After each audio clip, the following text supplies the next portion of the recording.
we were happy spending that political currency on television, on book But deals. were we really trying to fix police? Or were we trying to fix poverty? Or did we see fixing police as fixing poverty? And I'll add this. Do you believe, because of that thing that is part of the TIR ethos, Black power succeeded culturally where it failed politically, that Yeah. it is in the cultural realm that some people only see victory? And I will say this to add to a certain paradigm shifts. I do think conversations on the whole around law enforcement definitely changed during George Floyd in a way that never happened with Trayvon Martin. I would agree with that. I would say the big thing that we're dealing with here, especially because this is a phenomenon that almost all of us have to understand through polls.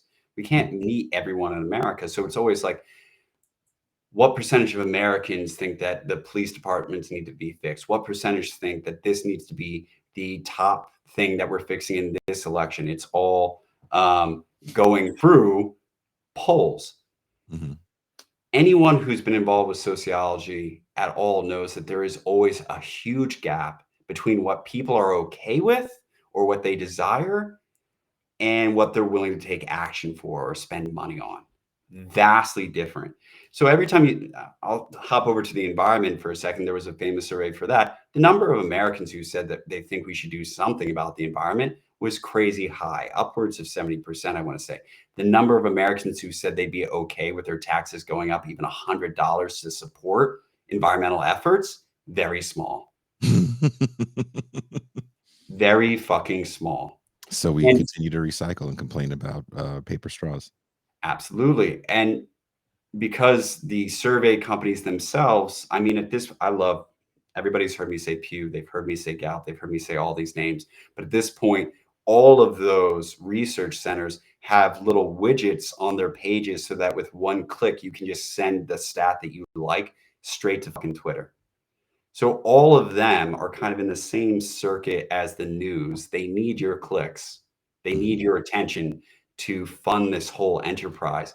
So they're very comfortable publishing these statistics that make it seem like, well, what's happening? If 70% of Americans feel this way, why isn't it getting done? Because they still don't vote. That's why. They still don't go into politics. They're still not doing all that much civically. And a lot of the people who care the most about police reform, who, if you poll, will say like something around half of Black Americans polled last year or the year before by Pew said the only way that police departments could ever be expected to treat Black people fairly was to rebuild them entirely from the ground up. Let's say they're willing to take action to do that. Mhm. It's an underpowered group. Black Americans are a true minority. They don't have the voting power to just force these things through. So the moment people's attention gets diffused to other things, you and I have gone through the list, but after, homicide, uh, homelessness, drugs, drumming up stuff about immigrants, we get the Ukraine war or the invasion of the Ukraine, it just keeps coming. So at this point, when you start polling people, even when you're polling Black folks, it's just police and criminal justice reform has dropped lower. But to your earlier question, was all this about police reform or was it all about poverty? I think the way a lot of the social justice minded groups positioned it was always like we needed a suite of all of these things to happen. And I just don't think people were tracking very well that they weren't making progress in very many areas. I mean, I think Ibram X. Kendi's career is really an example of how these in most of it, where it's like, all right, a few years have gone by. What do you got done? Actually, all the money vanished and people stopped donating to me really any large sums like a year and a half ago. And I didn't sound the alarm bells about that. Okay. So Kendi's interesting, right? Let's go down the list of some of the interesting things that happen. Do you remember Moms for Housing? I vaguely remember Moms for Housing. Right. For me, this happened literally down the street, on the residential side of Wood Street where I lived. But there were these homes that Caltrans owns from the Bay. Oh no, I think they own a bunch down south by you. And there was some property that was owned by a corporate landlord that was just uninhabited in West Oakland. And I think this is the early days of the pandemic. And so there was a group called Mom for Housing where they were trying to take these houses over. And I think they had taken some, or, they worked with the city. And there was one that they were kind of protesting in to kind of prove a point, like, look, there's all these vacant homes. We have literal mothers and children that need shelter. Let's get involved and let's take these things over through eminent domain, or I can't think of the other name for it when a city buys a property. But also cities have to have money to be able to buy those properties, right? Cities can't print money.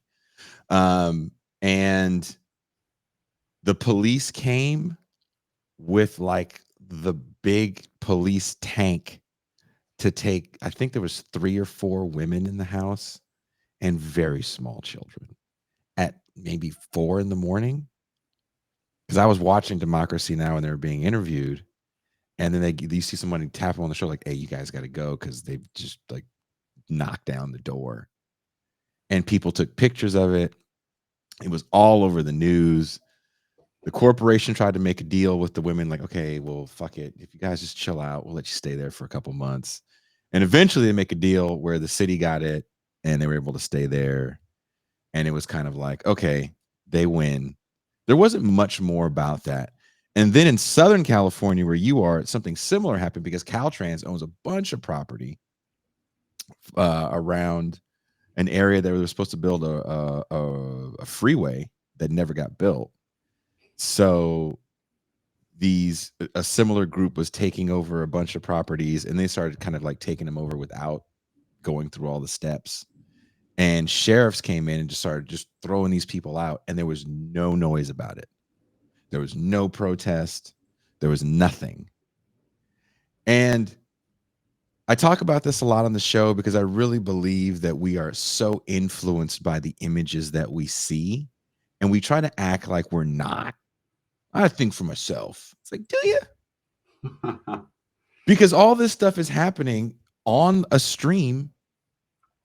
I saw it on somebody's live stream. It was in certain parts of the news. It just, for whatever reason, it didn't move the needle, and it almost felt like we gave you your one story, and now you people are just doing too much.